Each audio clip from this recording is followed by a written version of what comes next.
जिंदगी जो है ना वो एक एग्जाम की तरह है, और इस एग्जाम में ना ज्यादातर लोग फेल हो जा रहे हैं। क्यों फेल हो रहे हैं? क्योंकि वो एक दूसरे का नकल कर रहे हैं और उनको पता ही नहीं है कि सबका क्वेश्चन पेपर अलग है, इसीलिए फेल हो रहे हैं। तो जिंदगी में सबकी समस्याएं अलग होती हैं। आप दूसरे की समस्या से केवल साहस ले सकते हैं, उसका तरीका नहीं अपना सकते। हिम्मत बनाए रखिए कि नहीं, हमें भी इस सफलता को पाना है। और ये जिंदगी जो है ना एक अजीब सी रेस है यार, समझ में नहीं आता है। अगर तेज भागिएगा तो आपके अपने पीछे छूट जाएंगे, और धीमे दौड़िएगा तो आपके अपने ही आपको पीछे छोड़ के चले जाएंगे।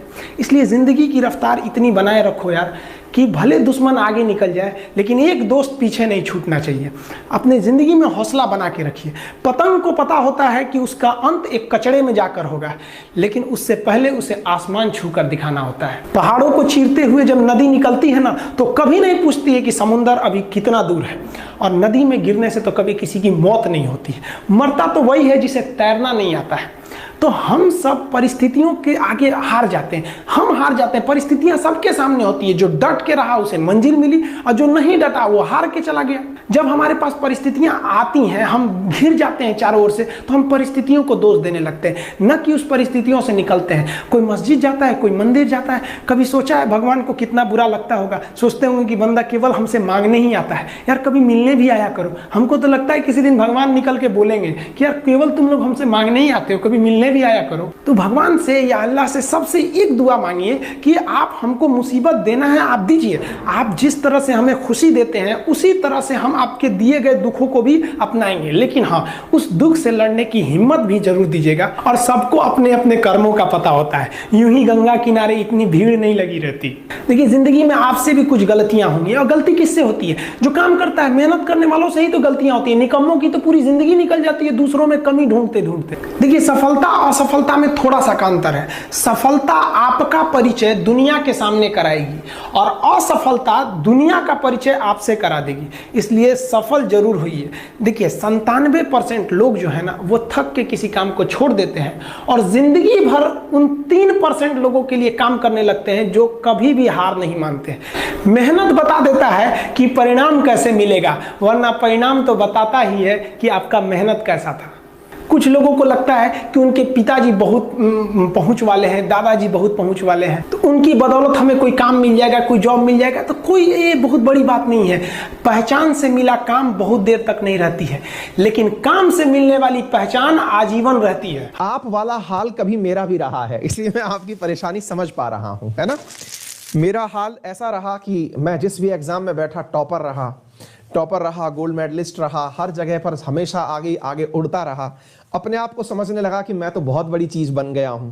लेकिन फिर वही वाली बात कि जब आप बहुत बड़ी चीज बन जाते हैं तो लोग कहते हैं कि आप कुएं के मेंढक हैं, एक बार निकल के समुंदर का दर्शन करके आइए, तब आपको पता चलेगा कि आप क्या बन गए हैं। आपका RAS प्री निकला है, SI निकला है, मैं आपको इसी पे बताता हूं।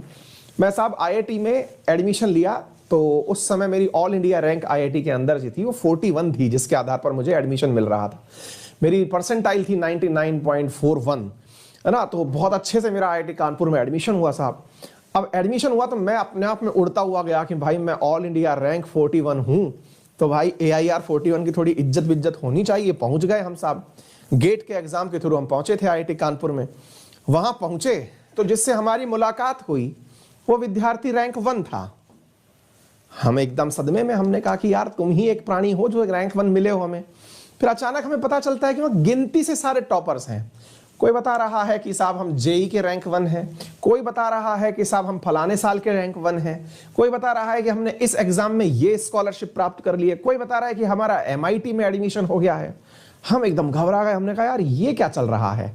तो कहने का अर्थ ये है मित्र कि हम जिस सर्कल में रहते हैं हम उसके टॉपर जरूर हो सकते हैं, लेकिन इस दुनिया में हमारे ऊपर कोई ना कोई शेर जरूर बैठा है। इसलिए एक कहावत भी है राजस्थान में, हर शेर को एक सवा शेर जरूर मिलता है ना। हम अगर शेर हैं तो हमें सवा शेर जरूर मिलेगा। हमको अगर लगता है कि हमने कुछ उखाड़ लिया है तो हमारे ऊपर भी कोई भाई बैठा हुआ है।